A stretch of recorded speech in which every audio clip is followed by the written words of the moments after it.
Hey there everyone, Scooter here, finishing off my brief series on breaking down Street Fighter 6's drive system.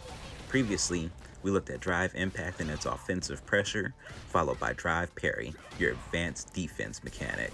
So, let's do this one last time and take a look at drive rush.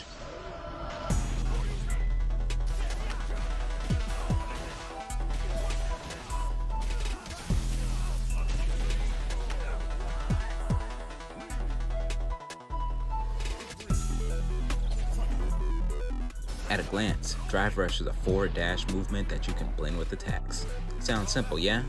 Let me tell you, drive rush is going to be one of the most versatile tools at your disposal, as it expands the range you can approach your opponent, as well as offering new ways to extend combos. Now, there's two ways to drive rush. You can initiate a drive rush by dashing while you're parrying, and you can also drive rush by dashing during certain normal attacks. But what makes drive rush so special? Well, it actually makes the attacks you perform during drive rush just straight up better. For example, Kimberly's overhead attack normally can't combo into anything. It's also a rather unsafe move. But check it, doing it from a drive rush not only allows you to approach from really far away, but you can now combo after it connects. Once you get a handle on it, drive rush is a game changer, and we're just scratching the surface. Utilizing drive rush from normal attacks allows you to create combos that aren't normally possible. Creating combos like this, however, will take some time and practice, as you'll need not only familiarity with your character, but fast hands and a big brain to bring it all together. And even before you've built up your repertoire of combos, drive rush still offers opportunities for mix-ups and fake-outs you can sprinkle in your game plan. In fact, using it here and there not only is a great way to get used to the mechanic, but it can be useful for throwing off your opponent's rhythm. It's a tricky mechanic at first, but it'll grow on you in time. Now, in closing, I'm going to gloss over just a few more things about the drive system that are pretty important. First up, there are two more uses for your drive gauge. You can soup up your special moves into overdrive specials, better known as EX moves in previous Street Fighter games. You can also perform reversal drive. While blocking, do this to get your opponent off of you. These were known as alpha counters or V-reversal in Street Fighter V.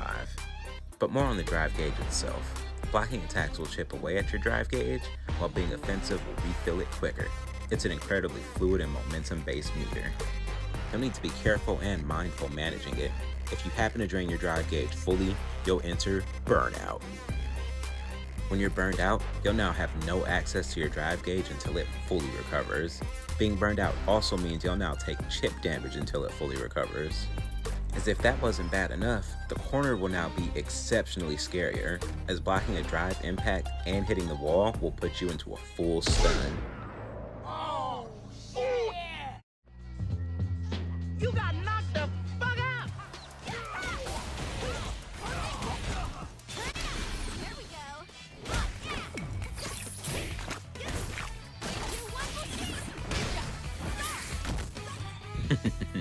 Burnout is a bad place to be, but keep in mind, you still have access to your super meter. An overly aggressive opponent looking to capitalize on your burnout might just be leaving themselves open for a massive counter super.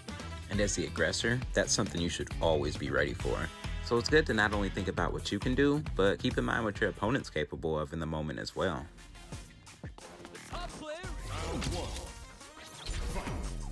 Well, that about wraps things up. Again, I really hope these videos can help you get comfortable with the new mechanics in Street Fighter 6. They take a little getting used to, and even if you're not fully utilizing them in the beginning, knowing how to deal with them is just as important in a fight. And I really want to thank you all so much for tuning in. This type of video is something new for me, and I truly appreciate you hanging out. Take care of yourselves, and I'll see you on the streets.